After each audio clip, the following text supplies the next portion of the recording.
पिछले कुछ समय से लोग मुझसे पूछ रहे थे कि आखिर मजबूत मोमेंटम वाले स्टॉक बड़ा मूव आने से पहले कैसे पहचाने जाए। सच कहूं तो इसका जवाब किसी एक इंडिकेटर में नहीं छुपा है। आज मैं आपको पूरा सेटअप दिखाऊंगा जिसके बिना मैं किसी भी ब्रेकआउट पर भरोसा नहीं करता, और इस वीडियो के अंत तक आपको समझ में आ जाएगा कि इस सेटअप की सबसे महत्वपूर्ण कंडीशन कौन सी है जिसे हटाते ही स्ट्रेटजी की पूरी क्वालिटी पूरी तरीके से बदल जाती है। नमस्कार दोस्तों, मैं अश्विनी और आप देख रहे हैं वीबी कैपिटल, जहां हम ट्रेडिंग को सिंपल, प्रैक्टिकल और लॉजिकल तरीके से समझते हैं। अगर आप इस चैनल की वीडियो पहली बार देख रहे हैं तो आप इस चैनल को सब्सक्राइब कर लीजिए, क्योंकि यहाँ पर आपका भाई रेगुलर मार्केट से जुड़ी हुई ऐसी प्रैक्टिकल और एजुकेशनल वीडियो शेयर करता रहता है। तो चलिए चलते हैं सीधे चार्ट पर और इस स्ट्रेटजी की हर कंडीशन को एक एक करके अच्छी तरीके समझते हैं, ताकि आपको सिर्फ कंडीशन ही नहीं बल्कि उसके पीछे का लॉजिक भी समझ में आए। दोस्तों, सबसे पहले यह समझना जरूरी है कि इस स्ट्रेटजी का उपयोग कब किया जाता है, क्योंकि कोई भी स्ट्रेटजी तभी काम करती है जब उसे सही मार्केट डायरेक्शन के साथ में यूज किया जाता है। दोस्तों, यह एक बुलिश मोमेंटम बेस्ड स्ट्रेटजी है, इसीलिए इसका उपयोग मुख्य रूप से तब किया जाता है जब मार्केट का ओवरऑल डायरेक्शन पॉजिटिव हो या कम से कम मार्केट में बहुत ज्यादा वीकनेस ना हो। अगर निफ्टी और बैंक निफ्टी दोनों लगातार ऊपर की तरफ जा रहे हैं तब आपको ऐसे समय पर इसका इस्तेमाल करना चाहिए, क्योंकि दोस्तों जब मार्केट डायरेक्शन और स्टॉक का मोमेंटम दोनों एक ही साइड में होते हैं तब सेटअप की क्वालिटी थोड़ा बेहतर हो जाती है और वहां पर फॉल्स ब्रेकआउट की संभावना भी काफी हद तक कम हो जाती है। अब बात करते हैं टाइम फ्रेम की। इस समय आप यहाँ पर देख सकते हैं मैंने 1 आवर का टाइम फ्रेम लगा के रखा है और आपको भी इसका इस्तेमाल हमेशा 1 आवर टाइम फ्रेम पर ही करना है। अब इस सेटअप की कंडीशन को समझने के लिए हमें कुछ इंडिकेटर का इस्तेमाल करना होगा, जिसके लिए हम जाएंगे स्टडीज में और यहाँ पर हमें सबसे पहले सर्च करना है मूविंग एवरेज। आप यहाँ देखिए नीचे लिखकर आ रहा है मूविंग एवरेज, इस पर क्लिक कर देना है। जब आप इस पर क्लिक करेंगे तो एक बॉक्स ओपन होगा इस तरीके से। इसका जो पीरियड है वो 50 ही रहेगा, लेकिन टाइप में सिंपल है, तो सिंपल पर क्लिक करके आपको कर देना है एक्सपोनेंशियल और इसके बाद यहाँ से इसे डन कर देना है। दोस्तों, यहाँ पर 50 EMA का इस्तेमाल इसीलिए किया जा रहा है क्योंकि प्राइस जब 50 EMA के ऊपर होता है तो मार्केट में स्ट्रेंथ का संकेत माना जाता है। अब इसके बाद दोस्तों दोबारा से हम जाएंगे स्टडीज में और यहाँ पर हमें फिर से वही EMA ही लेना है, इसीलिए यहाँ पर पहले लिखा हुआ मूविंग एवरेज, इस पर क्लिक कर देंगे। इसमें आप क्या करना है, इसमें जो पीरियड 50 है इसको बदल के कर देना है 200 और टाइप में सिंपल यहाँ कर देना है एक्सपोनेंशियल और इसका कलर हम कर देंगे ब्लैक से ताकि दोनों अलग अलग रहे और नीचे यहाँ से इसे हम डन कर देंगे। EMA 200 का उपयोग ओवरऑल ट्रेंड को समझने के लिए किया जाता है, लेकिन नॉर्मली जब EMA 50 EMA 200 के ऊपर होता है तो ट्रेंड को बुलिश माना जाता है। अब इसके बाद दोस्तों दोबारा से हम जाएंगे स्टडीज में और इस बार हमें यहाँ पर सर्च करना है MACD। आप नीचे देखिए लिख कर आ रहा है, इस पर क्लिक कर देना है। जब आप इस पर क्लिक करेंगे तो नीचे वह इंडिकेटर लग जाएगा और इसकी सेटिंग लगभग दोस्तों डिफॉल्ट ही रहेगी। इसमें आप देख लीजिए पीरियड में 12 रहेगा, 16 MA पीरियड में 26 रहेगा, सिग्नल पीरियड में 9 रहेगा और यहाँ से इसे हम डन कर देंगे। MACD का उपयोग मोमेंटम को समझने के लिए किया जाता है, इससे यह पता चलता है कि बायस की ताकत बढ़ रही या नहीं। इसके बाद हमें दोबारा जाना होगा स्टडीज में और इस बार यहाँ पर हमको लेना है RSI। नीचे देख के लिख कर आ रहा है, इस पर क्लिक कर देना है और इसमें कुछ बदलाव किया जाएगा। इसकी जाएंगे सेटिंग में और पीरियड में जो 14 है इसको बदल के हमें कर देना है 3 और ओवरबॉट 80 ही रहने देंगे, उसको हम यहाँ से डन कर देंगे। दोस्तों, यहाँ पर RSI का इस्तेमाल इसीलिए किया जा रहा है क्योंकि यह बिल्कुल मोमेंटम स्टॉक को पहचानने में मदद करता है, इसीलिए यहाँ पर RSI की छोटी लेंथ का इस्तेमाल किया गया है ताकि मोमेंटम में आने वाले तेज बदलाव को जल्दी पकड़ा जा सके। दोस्तों, अब हमारे चार्ट पर EMA 50 EMA 200 MACD और RSI सभी इंडिकेटर ऐड हो चुके हैं। अब अगला सवाल है कि इन इंडिकेटर का उपयोग किस क्रम में किया जाता है और स्ट्रेटजी की पहली कंडीशन क्या है। तो चलिए अब एक एक करके सभी कंडीशन को समझते हैं। कंडीशन समझने से पहले हम चार्ट थोड़ा जूम कर देंगे ताकि और बेहतर तरीके से समझ में आए। इसकी पहली कंडीशन में आपको ये देखना है कि करंट कैंडल का जो क्लोज हो वह पिछली कैंडल के हाई से ऊपर होना चाहिए। अगर आप इस कैंडल को देखिए तो इस कैंडल की जो क्लोजिंग है वो यहाँ पर है और जो पिछली कैंडल है उसका जो हाई है वो यहाँ पर है। इसका मतलब ये है कि स्टॉक ने प्रीवियस कैंडल के हाई को सिर्फ टच ही नहीं किया है बल्कि उसके ऊपर क्लोज भी दिया है। यह चीज ब्रेकआउट कंफर्मेशन के रूप में देखी जाती है, लेकिन कई बार प्राइस ऊपर जाके वापस नीचे आ जाता है जिसे फॉल्स ब्रेकआउट माना जा सकता है। लेकिन जब कैंडल प्रीवियस हाई के ऊपर क्लोज करती है तो उससे यह संकेत मिलता है कि बायर्स ने कैंडल क्लोजिंग तक स्ट्रेंथ को बनाए रखा। इसकी दूसरी कंडीशन में आपको ये देखना है कि जो पीछे वाली कैंडल हो यानी कि जो करंट कैंडल के पीछे वाली कैंडल हो वह कैंडल भी बुलिश होनी चाहिए। इसका मतलब है कि उस कैंडल की जो क्लोजिंग हो वह उसके ओपनिंग से ऊपर हो। तो अभी तक की पहली कंडीशन हमने इस कैंडल पर देखा था और जो इसके पीछे वाली कैंडल है अगर आप उसकी ओपनिंग देखेंगे तो यहाँ पर है और इस कैंडल की जो क्लोजिंग है वो यहाँ पर है। दोस्तों इसका सिंपल सा मतलब है कि ब्रेकआउट से ठीक पहले वाली कैंडल में भी बायर्स एक्टिव थे। अगर प्रीवियस कैंडल बेयरिश हो और उसके बाद अचानक ब्रेकआउट दिखे तो कई बार वह मूव अनस्टेबल हो सकता है, लेकिन जब प्रीवियस कैंडल पहले से बुलिश होती है और उसके बाद करंट कैंडल प्रीवियस हाई के ऊपर क्लोज करती है तो सेटअप में कंटिन्यूएशन वाली स्ट्रेंथ देखने को मिलती है। इस कंडीशन का उद्देश्य यह कंफर्म करना है कि मूव अचानक नहीं आया है, बल्कि स्टॉक में पहले से बाइंग इंटरेस्ट बनना शुरू हो चुका था। अब तीसरी कंडीशन MACD से जुड़ी हुई है। इसमें आपको ये देखना है कि MACD line MACD signal line के ऊपर होनी चाहिए। अगर आप MACD लाइन देखेंगे तो MACD लाइन ये ब्लैक वाली है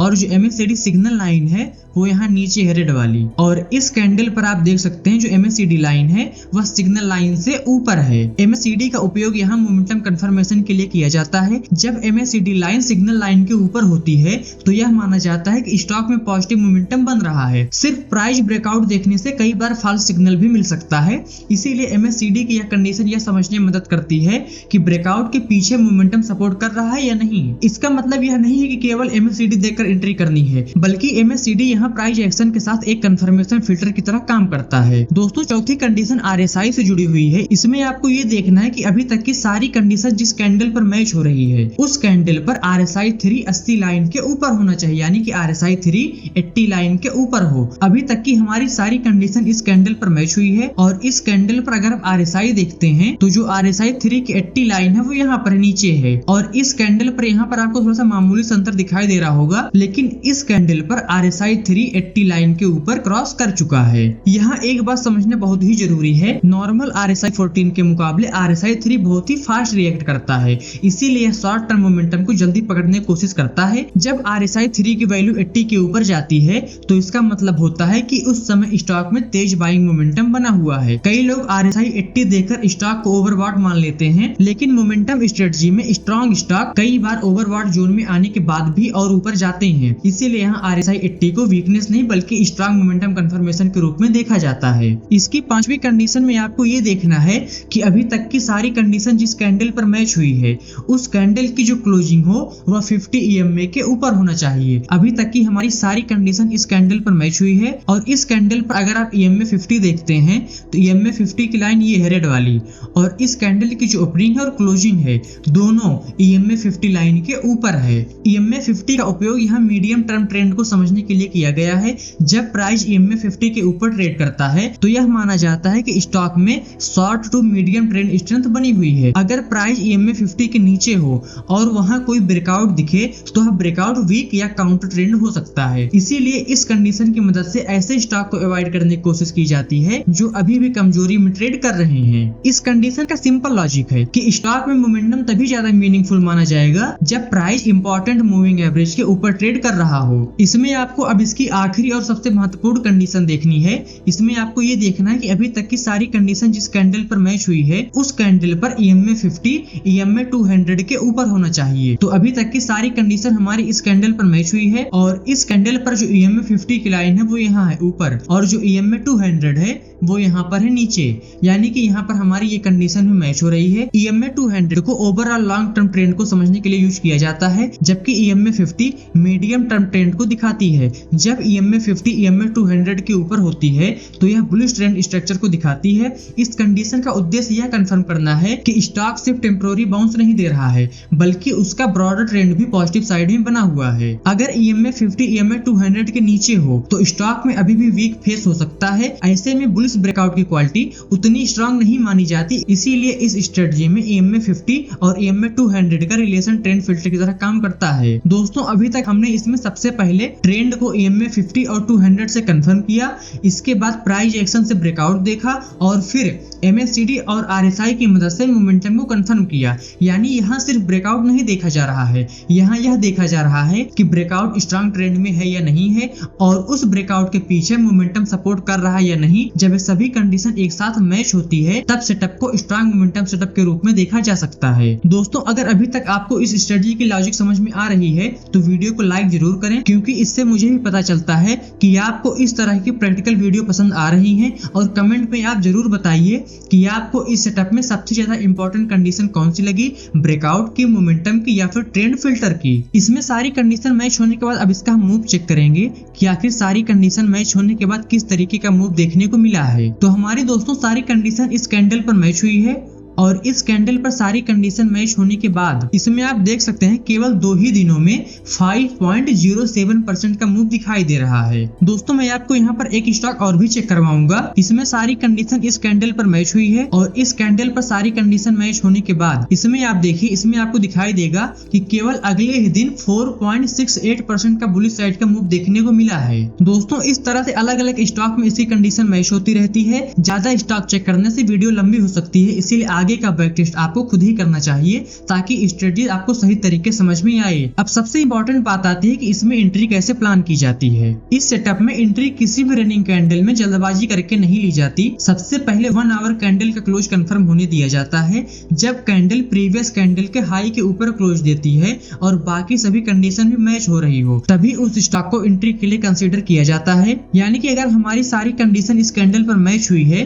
तो जो हमारी एंट्री होगी वो इस कैंडल के क्लोजिंग के बाद ही होगी। अब बात करते हैं स्टॉप लॉस की, क्योंकि किसी भी स्ट्रेटजी में एंट्री से ज्यादा इंपॉर्टेंट रिस्क मैनेजमेंट होता है। इस सेटअप में स्टॉप लॉस को कंफर्मेशन कैंडल के लो के नीचे रखा जाता है। कंफर्मेशन कैंडल का मतलब अगर हमारी सारी कंडीशन इस कैंडल पर मैच हुई है तो जो हमारी कंफर्मेशन कैंडल होगी वो यही होगी और जो हमारा स्टॉप लॉस होगा वो इस कैंडल के लो के थोड़ा सा नीचे रखा जाएगा। यहाँ आपको एक बात ध्यान में रखनी है कि अगर कोई कंफर्मेशन कैंडल बहुत बड़ी बन गई हो तो स्टॉप लॉस भी बहुत बड़ा हो जाएगा। ऐसे केस में एंट्री लेने से पहले रिस्क रिवार्ड जरूर चेक करना चाहिए, केवल सिग्नल देकर एंट्री नहीं करनी चाहिए। इसमें अगर अब टारगेट की बात की जाए तो इस स्ट्रेटजी में टारगेट फिक्स पॉइंट के आधार पर नहीं है, बल्कि रिस्क रिवार्ड के आधार पर प्लान करना ज्यादा सही रहता है। पहला टारगेट आपको 1:1 रिस्क रिवार्ड पर रखना है, यानी जितना बड़ा आपका स्टॉप लॉस है उतना ही बड़ा आपको टारगेट इसमें लेकर चलना है। और दूसरा टारगेट आपको 1:2 रिस्क रिवार्ड के हिसाब से रखना है। अगर स्टॉक में मोमेंटम स्ट्रांग बना रहता है तो 1:2 तक का मूव देखने की संभावना बन सकती है। और अगर स्टॉक बहुत ही स्ट्रांग ट्रेंड में हो तो कुछ क्वांटिटी को ट्रेलिंग स्टॉप लॉस के साथ होल्ड करने का तरीका भी अपनाया जा सकता है। इसमें प्राइस जैसे जैसे ऊपर जाता है वैसे वैसे स्टॉप लॉस को प्रीवियस कैंडल का लो या इंपॉर्टेंट सपोर्ट के नीचे ट्रेल किया जा सकता है। यहाँ ध्यान देने वाली बात ये है कि हर सिग्नल ट्रेड करने के लायक नहीं होता। अगर एंट्री के पास कोई बड़ा रेजिस्टेंस हो या कैंडल बहुत बड़ी बनी हो या फिर रिस्क रिवार्ड सही न बन रहा हो तो सिग्नल आने के बाद भी ट्रेड को अवॉइड किया जा सकता है। क्योंकि दोस्तों एक अच्छा ट्रेडर हर सिग्नल पर ट्रेड नहीं करता,